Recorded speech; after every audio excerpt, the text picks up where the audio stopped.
My name is Daisy Johnson, 29 years old. I sat in the back row of the Harvard auditorium, my palms pressed against the polished wood of the seat, my gaze fixed on the stage where my brother Jake strode across in his cap and gown. From this distance, he looked like the perfect son, the golden boy everyone had always claimed he was. The hall shimmered with pride and applause, the sound swelling like a wave that didn't touch me.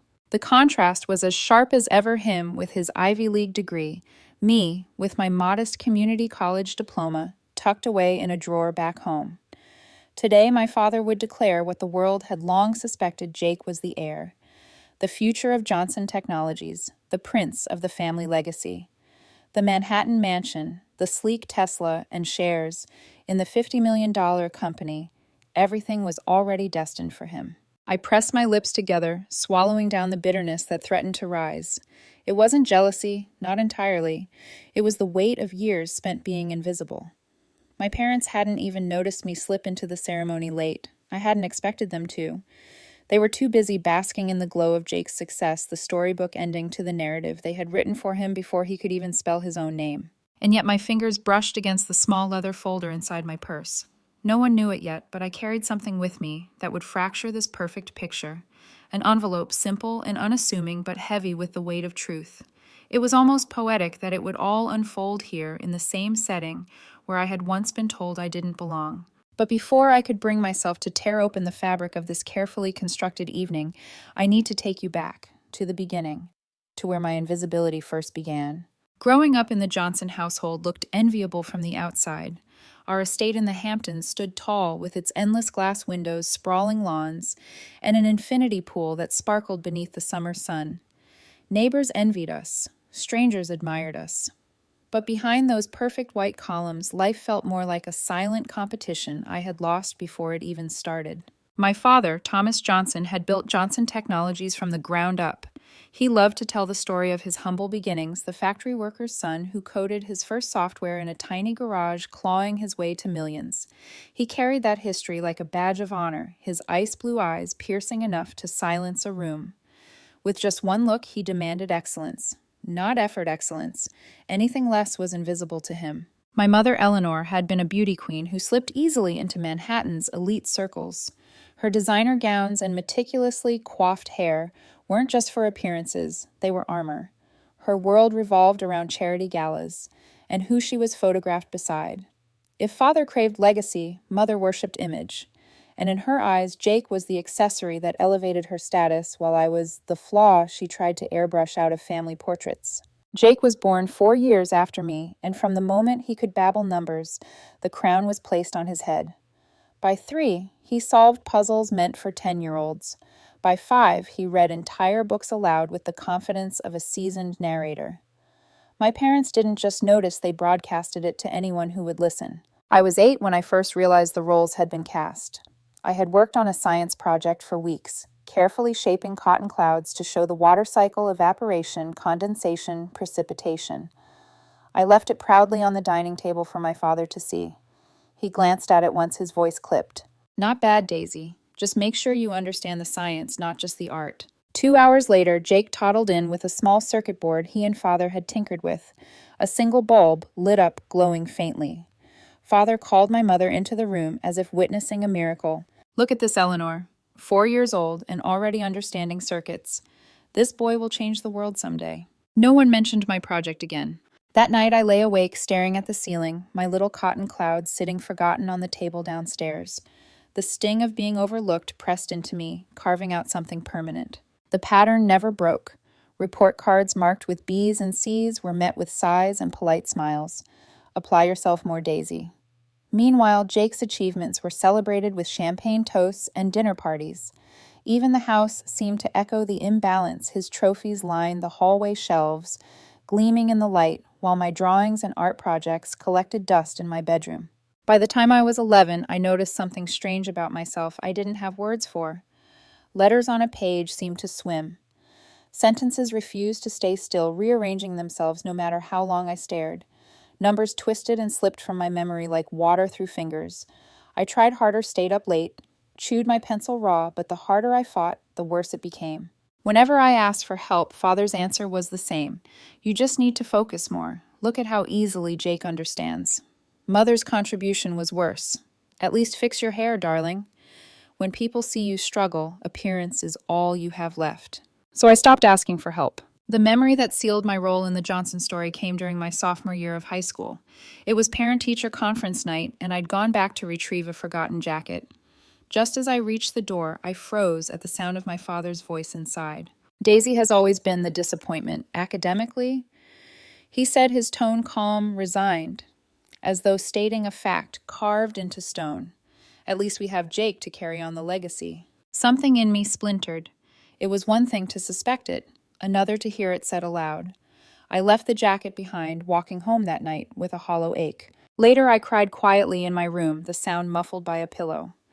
Mrs. Wilson, our housekeeper, who had known me since birth, slipped inside. She sat on the edge of my bed, her hand warm on mine. "Your project is wonderful, Daisy," she whispered, having seen the neglected work I left on my desk. Different kinds of intelligence matter in this world. Someday they'll see that. Her words were like a lifeline. I clung to them through every humiliation, every ignored achievement, every birthday overshadowed by Jake's awards. But deep down, I began to understand something my family would never truly see me. And if I ever wanted to be more than their disappointment, I would have to find another way. A way they would never expect. By middle school, the divide between Jake and me had hardened into something unshakable. It wasn't just that he excelled. It was the way his brilliance became the axis around which our family revolved while I was reduced to a shadow. Every report card night played out like a ritual. Father would unfold Jake's pristine sheet of A's, and glowing teacher comments, his lips curving into rare, genuine smiles. My turn came next. I'd hand over a page dotted with B's and C's smudges from where my sweaty fingers had clutched it too long. Father's smile would vanish, replaced by a sigh. "You need to apply yourself more, Daisy." The words were always the same, delivered with weary resignation. Not cruel, not angry, but infinitely worse, disappointed. Mother didn't help. She rarely glanced at my grades at all. Her eyes flickered instead to my appearance, my hair messy from nervously running my fingers through it, my shirt untucked. "You should at least make yourself presentable, darling. First impressions matter more than grades for a girl like you." A girl like you. I never asked her what that meant. I already knew. By 13, Jake had become a local legend. Teachers at my middle school whispered about his exceptional intellect. Parents in town pointed him out at events. "That Johnson boy, he'll be running his father's company one day." Invitations to math competitions, science fairs, debate, tournaments flooded in. My parents cleared their schedules for each one, parading Jake like a prize stallion. And me. My victories, small as they were, vanished into silence. I remember one spring evening vividly. I had spent weeks preparing for the county science fair building, a demonstration of sound waves with bowls of water and tuning forks. It wasn't perfect, but it was mine. The night before, I stood in our living room presenting to my family. "Watch," I said, striking the fork and dipping it into water. The ripples spread in mesmerizing patterns. Different frequencies change the way the water reacts. "See how—" Father's eyes flicked to his watch. He nodded absently. "Sounds interesting. Just remember not to mumble tomorrow. You know how that makes you sound." My cheeks burned. Jake, not even in middle school yet, bounded into the room holding a sheet of code he'd written with Father, a program that could calculate prime numbers. "Look at this," Father exclaimed, instantly animated. For 2 hours, they sat together, discussing algorithms, completely forgetting my project still sat on the table, the water long stilled. I wanted to disappear. Instead, I picked up the bowls, quietly carrying them back to my room. My hands trembled so badly that water sloshed onto the carpet. No one noticed. At school, the pattern continued. Teachers called Jake a prodigy, even when he wasn't their student yet. My teachers called me a nice girl who tries hard. What no one saw was the battle I fought every day with words and numbers that slipped from my grasp. Sentences rearranged themselves mid-page. Simple arithmetic problems demanded triple the time. I didn't have the vocabulary for it then. Dyslexia was just a rumor, a suspicion whispered by a sympathetic counselor I wouldn't meet until years later. To my parents, the problem wasn't a learning difference. It was me. Lazy, distracted, unworthy of the Johnson name. I'll never forget the night I overheard Father speaking to my English teacher during conferences. I had forgotten my jacket in the classroom and lingered outside the door. Daisy has always been the disappointment academically, Father said in his low, clipped tone. We've tried everything, but she simply doesn't have the Johnson aptitude. At least we have Jake to carry the legacy. The words carved themselves into my bones. I leaned against the hallway wall, clutching the cool metal of the locker beside me to keep from collapsing. Hearing it aloud was different from suspecting it. It was final, like a sentence passed. I didn't bother retrieving my jacket until the next day. That night I went home, closed my bedroom door, and curled into a ball on the bed. Silent tears soaked my pillow until I heard a gentle knock. Mrs. Wilson, our housekeeper, slipped inside. She'd been with our family since before I was born, and unlike my parents, she noticed everything. She sat beside me, her eyes soft, her weathered hands reaching for mine. "Your project is wonderful, Daisy," she murmured, nodding toward the Soundwave model, still propped against the wall. "Don't let them tell you otherwise. Different kinds of intelligence matter in this world. Someday they'll see that." Her faith in me was like a candle flickering in a storm. Small, fragile, but enough to keep me from going out completely. But the storm never stopped. By the time I was 14, Jake was being groomed openly for Johnson Technologies. Father took him on golfing trips with business associates, proudly introducing him as his future successor. Jake toured the company offices, sitting in meetings he barely understood, but was praised for simply attending. Meanwhile, Mother dragged me along to charity luncheons and whispered criticisms behind her champagne glass. "Stand up straight. Don't wear that color, it makes you look washed out. And for heaven's sake, stop fidgeting, you look nervous." When asked about her children, she'd beam at Jake's name. Our little genius. Then, almost as an afterthought, and Daisy is here too. Even Jake noticed the imbalance, though he was too young to know what to do about it. Sometimes he'd slip into my room after a celebration, sitting on the edge of my bed with his medals still dangling from his neck. "I didn't ask for all this," he said once, picking at the ribbon. "I just like solving problems. Dad makes it into everything." I stared at him, torn between resentment and love. He was my brother kind in ways my parents weren't, but his kindness didn't erase the fact that I was invisible standing next to him. The Hamptons mansion became a cage.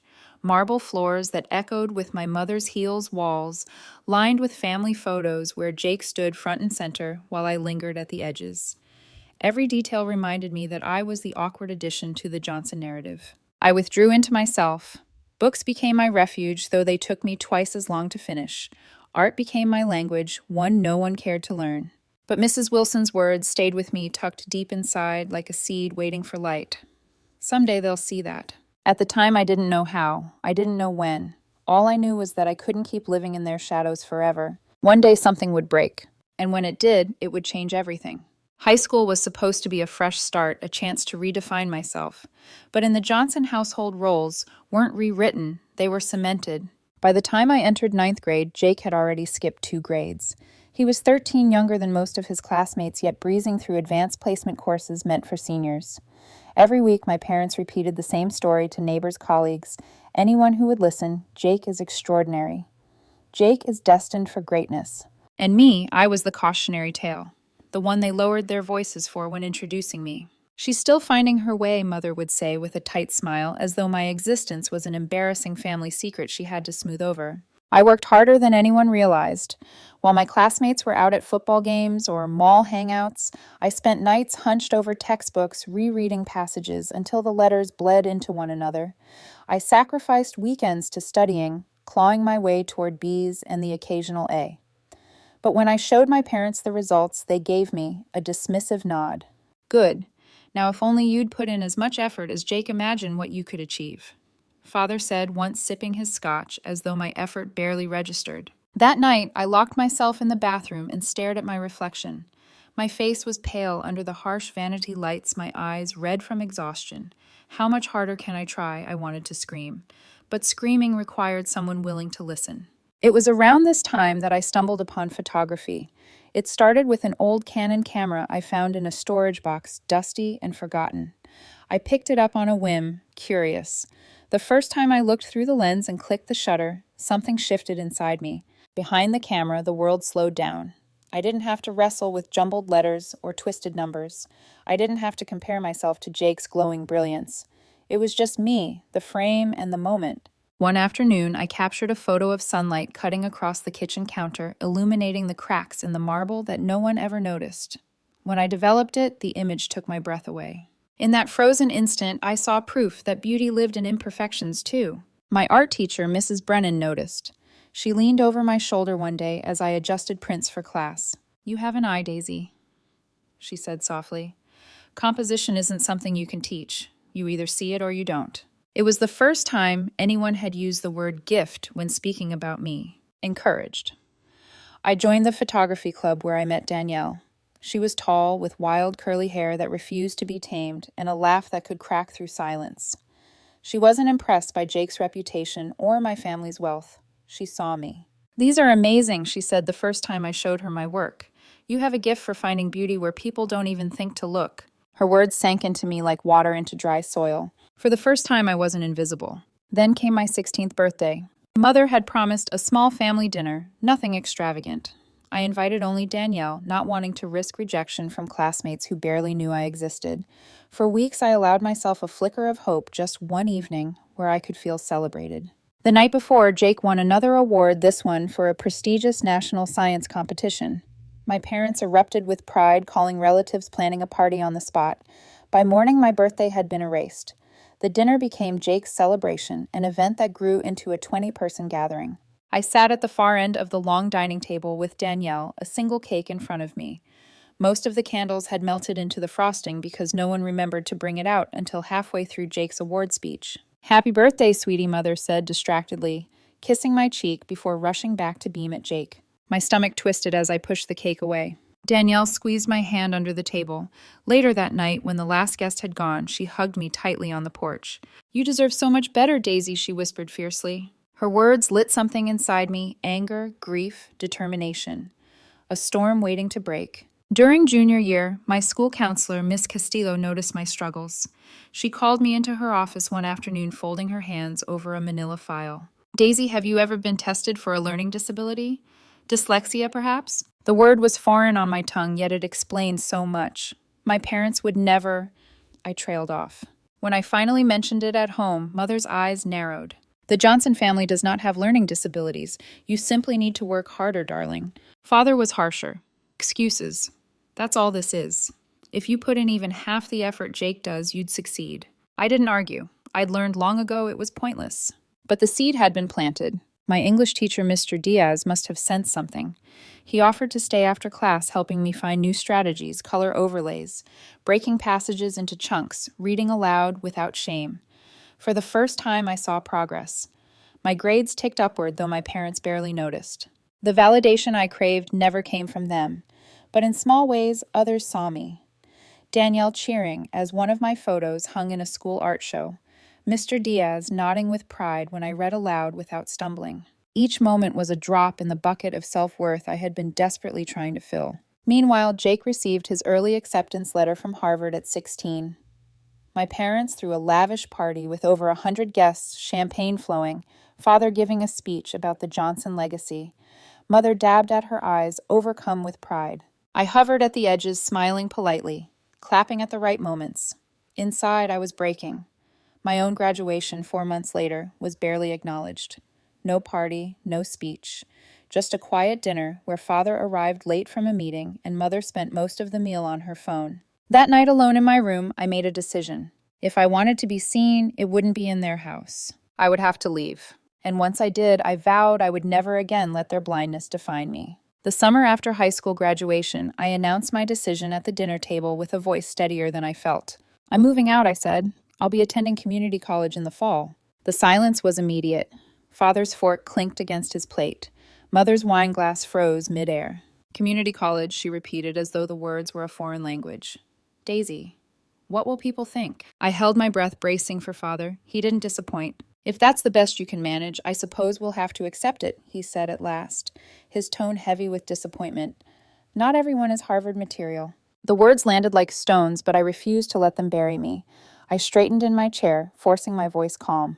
"I don't need your approval," I said quietly. They didn't believe me. At the time, maybe I didn't either. With the money I'd saved from a part-time job at a local photography studio, I rented a one-room apartment near the community college. It was tiny, barely enough space for a bed, a desk, and my camera equipment, but it was mine. The first night I lay awake, listening to the hum of the old refrigerator, I felt an unfamiliar sensation unfurl in my chest. Freedom. No one compared me to Jake here. No one sighed at my report cards. No one told me how to fix my hair or hide my flaws. The silence was terrifying and exhilarating all at once. Mrs. Wilson hugged me before I left the mansion, whispering, "Sometimes you have to leave to find yourself. I'm proud of you, Daisy." Her words stayed with me like a blessing. Community college became my salvation. For the first time, professors saw effort, not just results. A perceptive English professor noticed my pattern of mistakes and suggested I get formally tested. Weeks later, I sat in a sterile office while a specialist reviewed the results. "You have moderate to severe dyslexia," she explained gently. I waited for the shame to wash over me. Instead, relief flooded in. Dyslexia. It had a name. My struggles weren't laziness or stupidity. My brain simply processed information differently. I left the office clutching the report like a passport to a country I had never been allowed to visit. With accommodations, extended test time, text-to-speech software, new strategies, I began to thrive. My GPA rose steadily. For the first time, I felt capable.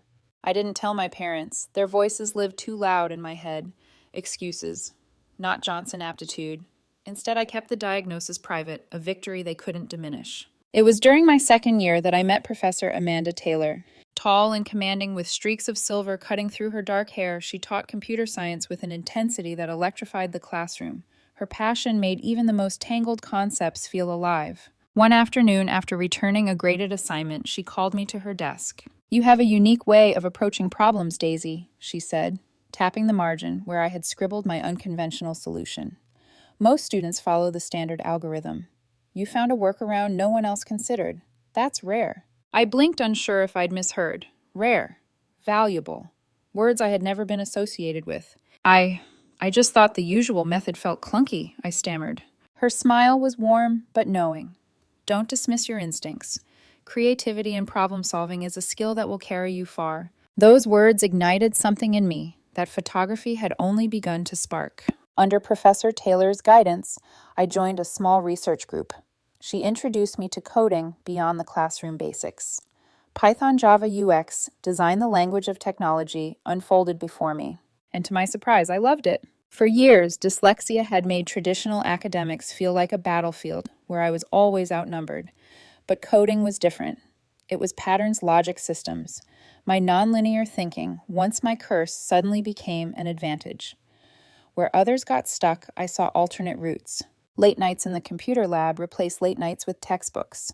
I wasn't fighting to survive anymore. I was building. I also began exploring accessibility tools for people with learning differences. Text-to-speech programs, screen readers, color overlays.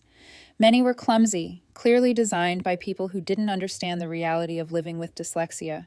I remember sitting at my desk one night, frustration boiling. If only someone who actually struggled with this could design better tools. The thought lodged in my brain, stubborn and unshakable. What if that someone was me? I started small.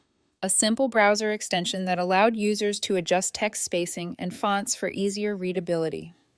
I tested it on myself first, tweaking until the words finally sat still on the page. For the first time, I read a full article without stumbling, without rereading the same line 10 times.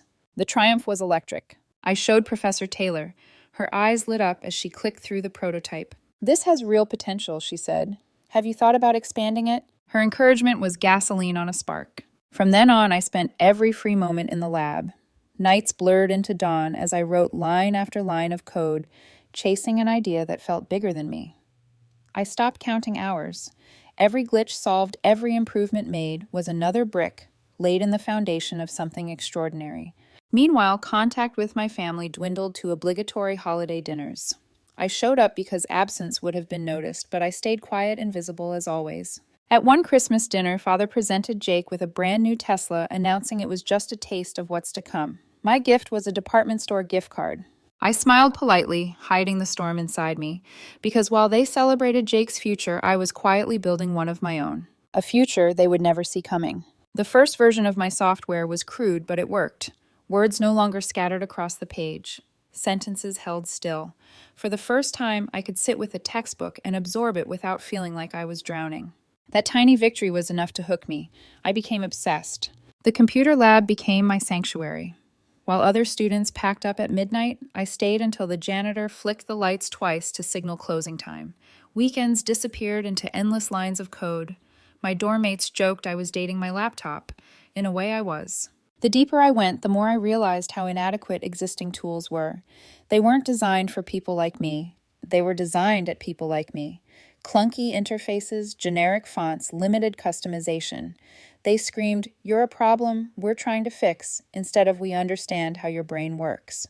I wanted to change that. So I gave my project a name, Phoenix Reader. The phoenix rising from ashes, reborn from fire. That's how I saw myself. By the time I had a workable prototype, I was running on adrenaline and too much caffeine.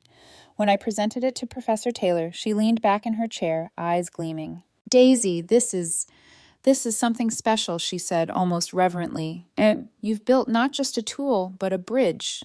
Do you understand how many lives this could change?" Her words made me flush. All my life, I'd been the disappointment, the afterthought. And here was someone telling me I had created something special. She urged me to showcase it at a small campus technology fair. I almost didn't go. Who would care about a dyslexic girl's side project when other students were showing off sleek apps and robotics prototypes, but Professor Taylor insisted. So I set up a modest booth with nothing but a borrowed laptop, a poster board, and trembling hands. The fair buzzed with energy, rows of students pitching projects, judges scribbling notes, investors in sharp suits scanning for the next big thing. I had nearly given up hope of drawing attention when a tall man in a tailored gray suit stopped at my table. His salt and pepper hair was neatly combed, his eyes warm but piercing. "What does this do?" he asked, gesturing at my laptop. It's accessibility software," I stammered. "For people with dyslexia. It adjusts text for easier readability, spacing, font, contrast, things that help the brain process information more efficiently." He leaned in, asking pointed questions that made my pulse race. "How scalable is it? What languages does it support? Have you considered integrating it into e-learning platforms?" I answered as best I could, my voice shaky at first, but steadier with each response. He listened, really listened in a way that felt foreign after years of dismissal. After nearly an hour, he extended his hand. "Samuel Wright," he said, "venture capital. I specialize in accessibility tech. And I think what you've built has tremendous potential." I blinked stunned as he slipped a business card into my hand. "Wright Investments, one of the most respected firms in the industry." My knees nearly buckled. Meeting Samuel was like being seen for the first time in years. Not as the disappointing daughter, not as the girl hiding behind Jake's brilliance, but as someone with ideas worth listening to. Our first follow-up meeting happened in a quiet cafe. I carried my old laptop and nerves jangling like loose coins. Samuel sat across from me, calm, deliberate, sipping black coffee as I demonstrated the software. When I finished, he smiled. "This isn't just a project. This is a company waiting to happen." A company, I echoed. "Yes. With refinement funding and the right strategy, Phoenix Reader could scale into something much bigger. The market for accessibility is underdeveloped, but the need is massive." A mix of excitement and fear tangled in my chest. But if people knew I created it, I didn't need to finish. He leaned forward, lowering his voice. "You're afraid of your family finding out." Heat rose to my face. He had read me too easily. "They've spent my whole life calling me the disappointment I admitted. If they knew I was behind this, they'd dismiss it before it had a chance to breathe." Samuel studied me for a long moment, then nodded.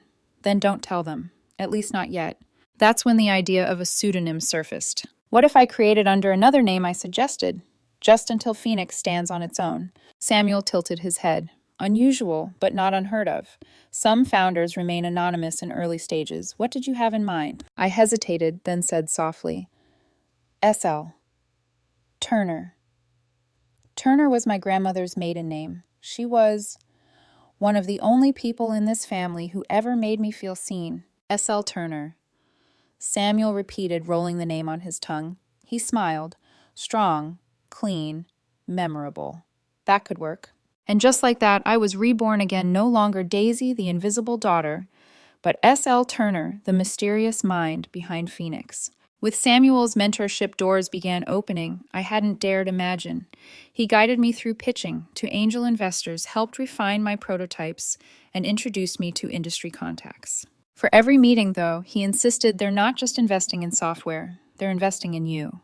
Your story is part of its strength. I bristled at the idea. My story was a scar, not a selling point. But Samuel's insistence planted a seed. Someday, he said, you'll have to step into the light. Until then, Turner will do. Meanwhile, back home, my family remained oblivious. At Thanksgiving, Mother leaned across the table, her pearls glinting. "Still dabbling in your little photography hobby, Daisy?" she asked. I forced a polite smile. "I'm working on a project I believe in."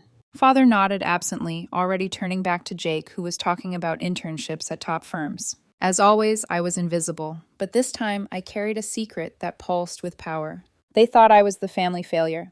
They had no idea I was building something that would one day eclipse them all. The first seed investment Samuel secured for me was $1.5 million. I stared at the wire transfer confirmation as if it might vanish if I blinked too hard. That money meant freedom. It meant legitimacy. It meant Phoenix Software was no longer just code written at midnight by a dyslexic girl in a cramped apartment. It was a company. But not under my name. Under S.L. Turner. The early days were chaotic but exhilarating. With Samuel's guidance, I hired a handful of developers, brilliant misfits who loved the idea of making tech more inclusive. They never questioned why the elusive Turner preferred to communicate through emails, video calls with cameras off, or the occasional meeting where Samuel acted as proxy. They assumed I was just private. They didn't realize S.L. Turner was really a 20-something woman with undiagnosed scars and a family who wouldn't believe in her even if she showed them proof. I spent days holed up in a rented co-working office across town pretending to be just another freelancer among strangers. No one there knew I was quietly building a company that would soon disrupt an entire market. Every email from a user who said, "This helped me read without stumbling," or "My son can finally do his homework," without tears became fuel. Proof that I wasn't worthless, proof that my struggles meant something. Meanwhile, my family's world remained frozen in its old narrative. At Christmas, the tree glittered with gold ornaments as Father cleared his throat and slid a set of car keys across the table. A Tesla Model S, he announced, proudly handing them to Jake. "Just a taste of what's waiting for you at Johnson Tech once you graduate." Everyone applauded. Mother dabbed her eyes dramatically, her pearls catching the light. When it was my turn, Mother handed me a glossy envelope. Inside was a $200 department store gift card. "Practical," she said, smiling faintly, as though she'd done me a favor. I forced a thank you, pressing the envelope between my fingers until the edges dug into my skin. What they didn't know was that Phoenix had just landed its first major institutional client, a school district licensing our software for every student. That contract alone was worth 10 times the Tesla. But I stayed silent, because invisibility had become my weapon. Within 2 years, Phoenix was valued at over $200 million. Articles buzzed about the mysterious S.L. Turner, the reclusive founder who had reimagined accessibility tech. Journalists speculated about who I might be: an eccentric professor, a Silicon Valley dropout, a think tank researcher. No one guessed the overlooked daughter of Thomas Johnson. The anonymity gave me a sense of control. My parents couldn't dismiss what they didn't know belonged to me. But the irony wasn't lost on me when Johnson Technologies, the empire Father had built brick by brick, began losing ground. One evening, at another obligatory family dinner, Father sat fuming over his glass of red wine. "These upstart companies with their flashy features are cutting into our market share," he muttered. "Especially that Phoenix Software nonsense." My fork froze halfway to my mouth. "What's wrong with accessibility?" I asked lightly, forcing casualness into my tone. Father waved a dismissive hand. "It's a niche, not worth the expense of development. Catering to a few struggling students isn't a growth strategy. It's charity dressed as business." I swallowed hard, fighting the urge to laugh bitterly. Jake, to his credit, spoke up. "Actually, Dad, accessibility is a growing field. Learning differences affect a significant portion of the population. It's not just good ethics, it's good business." Father scowled. "When you take over Johnson Tech, you can waste resources on that if you want." I lowered my eyes to my plate, but inside my pulse thundered. He didn't know. He had no idea the company he dismissed as irrelevant was mine. And that Phoenix wasn't just surviving, it was thriving at his expense. The divide at family gatherings grew sharper. My mother remained obsessed with appearances, still calling me her artistic daughter in social introductions, as though I was dabbling in hobbies while Jake carried the family name forward. I let them think so, because while they clinked champagne glasses over Jake's latest internship or research paper, I was finalizing partnerships with universities, corporations, and entire governments. Phoenix was expanding into mobile apps, AI-driven accessibility, even hardware prototypes. Each contract signed, each glowing testimonial, each milestone made me wonder, how long could I keep hiding? Samuel pushed harder. You can't stay anonymous forever, he said during one late-night meeting in his office. Investors want to face a story, and frankly, the world needs to hear yours. You're proof that brilliance doesn't always come packaged the way people expect. I'm not ready, I admitted. He studied me, patient but firm. Daisy, hiding might feel safe, but the longer you stay in the shadows, the more power you give to the story your family wrote for you. At some point, you'll need to tell the world who you are, not for revenge, but for truth. His words lodged deep, equal parts terrifying and liberating. The pressure to reveal myself grew especially as Phoenix kept landing blows in Johnson Tech's market. Father complained at every dinner about declining revenues. Shareholders grew restless. Rumors circulated about leadership losing touch with innovation. I sat quietly through it all, my secret pulsing like a second heartbeat. Then came the announcement that Jake's Harvard graduation was approaching. Father rented out a restaurant, already planning a special legacy announcement. The timing was too perfect to ignore. Samuel leaned across his desk when I told him, Daisy, this is it. The moment. The world will finally meet S.L. Turner, and so will your family. My chest tightened with equal parts dread and anticipation. All my life I had been invisible. But soon, the daughter they had dismissed as a disappointment would be the one holding their future in her hands. The pressure to step into the light was no longer just Samuel's insistence, it was reality. Phoenix Software had grown too large, too influential for its founder to remain a ghost. Investors wanted interviews. Journalists dug for clues. Competitors whispered about the mysterious Turner. And then there was my father preparing to crown Jake the sole heir at his graduation celebration. The timing was too sharp, too poetic to ignore. Samuel leaned back in his leather chair, steepling his fingers. The universe doesn't hand you moments like this often, Daisy. Your father will stand up and declare Jake the future of Johnson Tech. And you, he paused, a sly smile tugging his lips, you'll stand up and declare the truth. The thought made my stomach twist, equal parts nausea and exhilaration. For weeks we prepared. Lawyers drafted acquisition papers. Public relations teams crafted statements for when the identity of S.L. Turner was revealed. Samuel worked his network of investors, lining up support in case my father tried to spin the story. I watched it all unfold, oscillating between determination and doubt. What if I'm not enough? I admitted one night as we worked late, the city skyline glittering beyond his office window. What if I stand up there and they laugh? Dismiss me the way they always have. Samuel's gaze softened. They might try, but they won't be laughing when they see the numbers. 200 million valuation, millions of users, partnerships with universities and corporations. Daisy, you've built an empire in secret. The truth is stronger than their dismissal. His words steadied me, though fear still gnawed at the edges. The hardest part wasn't the business preparation, it was the emotional one. I found myself imagining the look on my father's face, the silence that would follow, the disbelief etched into every line. A part of me longed for it vindication after years of invisibility, but another part dreaded it, because if they still couldn't see me even after all this, then what hope was left? Late at night, I lay awake in my apartment, the legal envelope on my desk glowing under the lamplight like a dare. I would whisper to myself, this isn't about revenge, this is about truth. But the line between the two blurred with every passing day. Jake texted me out of the blue a week before graduation. Dad gave me the junior executive position at Johnson Tech today. Wish you could have been there. Miss you. I stared at the message for a long time. Jake had never been cruel. He'd never gloated, never rubbed his success in my face. In some ways, that made it harder. He was kind in ways my parents weren't. His guilt had always flickered just beneath the surface, though he never said it aloud. I typed a reply, congratulations, I'm proud of you. It was true. I was proud. But underneath the words throbbed another truth. Soon the power dynamic would shift, and nothing would ever be the same. 2 days before the graduation, Samuel placed the final envelope in my hands. Heavy cardstock legal filings neatly clipped inside. This contains everything he said. Corporate filings, valuation statements, and most importantly, the acquisition offer. Once you open it, there's no going back. I ran my fingers over the seal, my pulse hammering. Why does this feel like war? I whispered. Because it is, Samuel said simply. Then softer, but not the kind you think. This isn't about destroying them. It's about standing in your truth. After all these years, don't you want to be seen? My throat tightened, more than anything. The night before Jake's graduation, I packed deliberately.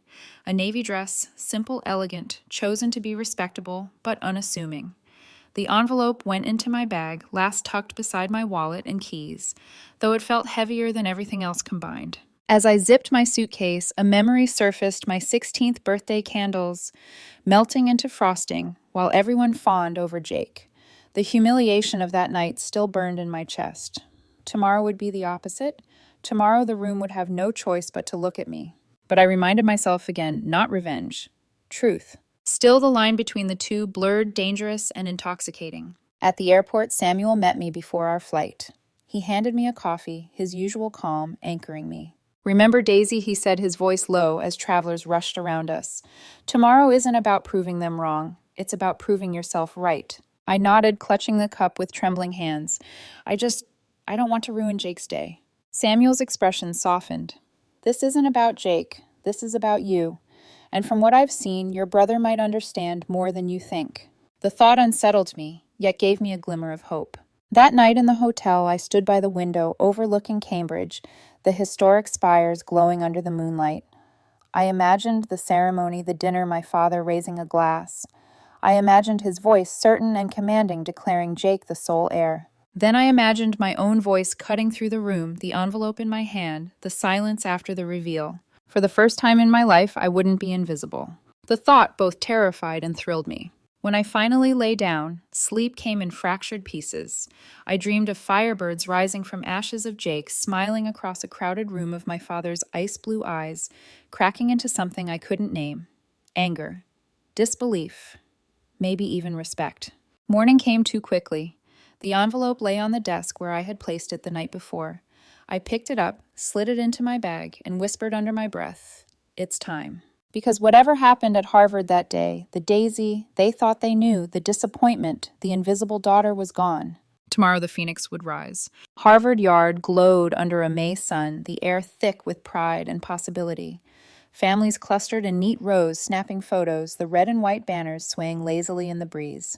I walked alone, my navy dress pressed smooth, the envelope heavy in my purse. My parents sat in the reserved family section at the front, while I was placed several rows behind. Even here the hierarchy held. Jake Johnson, summa cum laude. The dean's voice rang out, and my parents leapt to their feet, clapping wildly, faces split into radiant smiles. Mother dabbed her eyes with a handkerchief. Father puffed his chest with pride. I clapped too. Despite everything, pride swelled in me for my brother, who had always been kind in the quiet ways that mattered. He spotted me in the crowd, offered a small private smile, and I felt something unclench in my chest. But I also knew what was coming. The real performance began at dinner. Father had reserved one of Cambridge's most exclusive restaurants. Crystal chandeliers scattered golden light over white linen tables, silverware gleaming. 50 guests filled the room, professors, business associates, distant relatives, all orbiting my father like planets around a sun. I was seated near the back, my chair facing a gilded mirror that reflected the scene in cruel detail. Jake at the head table between our parents, glowing under their adoration. I raised my glass politely as the waiters poured champagne, my hands steady despite the storm inside me. Halfway through the meal, Father tapped his glass with a spoon. The sound sliced through the chatter, drawing every gaze to him. "Today we celebrate not just my son's academic achievement," he began, his voice carrying authority, "but the continuation of the Johnson legacy." My pulse quickened. He spoke of founding Johnson Technologies, of sacrifice, of vision. He glanced at Jake with pride swelling in his chest. Every founder must ask who will carry the torch when I step aside. Tonight I have my answer. A murmur of anticipation rippled through the room. It gives me immense pride to announce Jake Johnson will join Johnson Technologies as Executive Vice President with a clear path to CEO. Effective immediately, he is granted 25% ownership of the company, currently valued at $50 million. Applause erupted, glasses clinked. But Father wasn't finished. To ensure his success, he will also receive a Tesla Model S fully customized, and upon my retirement, our Manhattan property valued at $16 million. The applause doubled, louder, longer. Mother pressed a hand dramatically to her chest, the picture of maternal pride. And Daisy, Father added as an afterthought, will of course receive a modest trust fund for her continued comfort. A few guests turned toward me with pitying smiles, then quickly looked away. I lifted my glass, hiding my expression, but inside, something in me snapped. It was time. The restaurant doors opened, and Samuel Wright entered, tall and composed in his gray suit. A ripple of recognition spread Wright. Investments was a name that carried weight. Father's eyes widened in surprise. He half rose, preparing to greet Samuel at the family table, but Samuel bypassed him, walking straight toward the back toward me. Conversations faltered. Guests tracked his every step. He reached my table, leaned down, and pressed an envelope into my hands. His voice carried just enough to be heard. "It's time to tell them who you really are." The room hushed, forks suspended midair as every head turned. Father's brows knit in confusion. What is the meaning of this? I rose, envelope in hand, my legs steady as marble despite the hammering in my chest. "Actually, Father," I said clearly, "I think this is the perfect time." I walked slowly to the head table, the silence thickening with each step. Jake's eyes widened, then softened into something like encouragement. Mother stiffened her hand, frozen on her wine glass. Father's face darkened. "Daisy, this is hardly appropriate." "Do you know Phoenix Software?" I asked, stopping across from him. His jaw tightened. "Of course I do. One of our main competitors. Overhyped accessibility gimmicks." My lips curved into a small smile. Everything, actually. I placed the envelope on the table and slid the documents toward him. "Because Phoenix Software is mine." Gasps rippled across the room. "I am S.L. Turner," I said, voice firm. "Founder and CEO of Phoenix Software, valued at over $200 million. The silence was absolute. Mother's champagne glass slipped clattering against the table. Jake's lips parted in surprise, then slowly curled into a proud smile. Father's face drained of color as he scanned the documents, corporate filings, financial statements, press materials for tomorrow's announcement. "That's impossible," he muttered. "You barely passed algebra."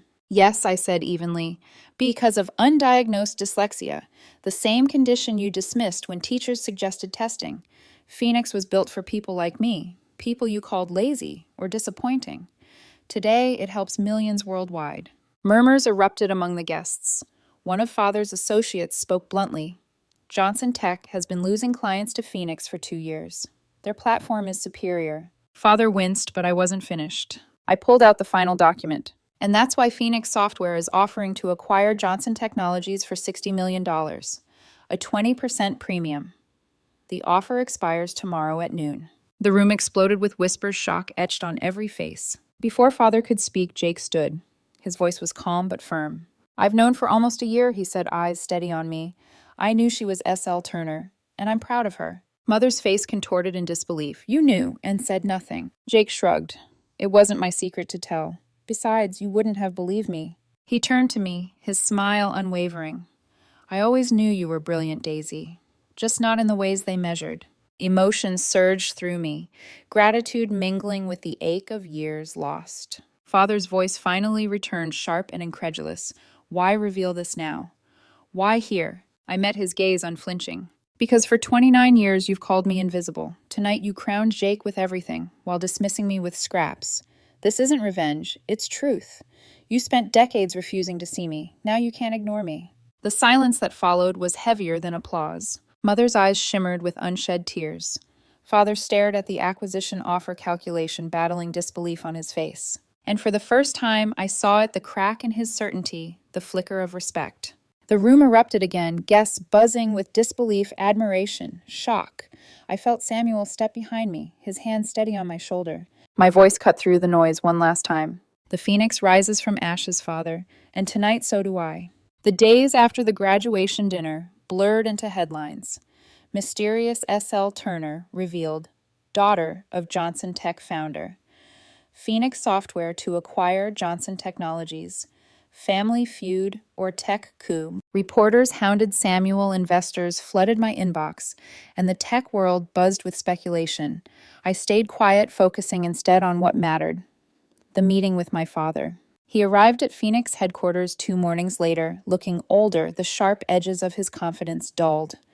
As he stepped into our office, glass walls, open spaces, calming colors, designed for accessibility, I watched him take it in. "This is impressive," he admitted almost grudgingly. "Very different from Johnson Tech." "It's designed for focus," I said, "for people like me." We sat across from each other, papers spread between us. For nearly an hour, we spoke only as business people, negotiating terms, debating clauses. His voice was clipped but controlled. Mine was steady, unwavering. When the business was done, silence lingered heavy with things unsaid. Finally, he asked, "Why didn't you tell us?" I let out a breath I'd held for years. "Would you have believed me? Every time I tried to show you who I was, you dismissed me. You decided what I was before I had a chance to prove otherwise." His eyes dropped. For once, he had no rebuttal. Jake came to see me that evening, bounding into my apartment with boyish energy, still in his graduation suit. "That was the most incredible thing I've ever seen," he said, grinning. Dad's face, priceless. We laughed until tears streamed down our cheeks, years of tension unraveling into something lighter. Then his smile softened. "I never wanted to run Johnson Tech." I froze. "What?" I went along with it because it was expected. But I've always loved medical research, genetic therapies, clinical trials. That's where my passion is. The truth hung between us, fragile and liberating. "Then do it," I said firmly. "You don't owe Dad his dream." His eyes glistened, relief breaking across his face. "You really mean that?" I squeezed his hand. "Jake the Phoenix rises from ashes. You can too." Mother was harder. She requested to meet at a tea room downtown, her armor still intact, pearls tailored, dress, flawless hair. But when she spoke, her voice cracked. "You humiliated us," she whispered. "Do you have any idea what it's like for my entire circle to know we dismissed our daughter, who turned out to be a tech mogul?" I sipped my tea calm. Almost as bad as growing up hearing I was a disappointment. Her hands fidgeted with the napkin. For the first time, I saw her not as the immaculate socialite, but as a woman cornered by the facade she had built. "We did what we thought was best," she said weakly. "You didn't try to know me," I countered gently. "You love the image more than the truth." Her eyes shimmered. "I don't know how to be your mother now." I reached across the table, offering my hand. "Start by seeing me for who I am, not who you wanted me to be." After a long pause, she took it. Her fingers trembled in mine. It wasn't forgiveness, not yet, but it was a start. The acquisition finalized within weeks. Phoenix Software officially absorbed Johnson Technologies for $62 million. Father retained a board seat, his authority tempered by the reality that the company now bore my vision.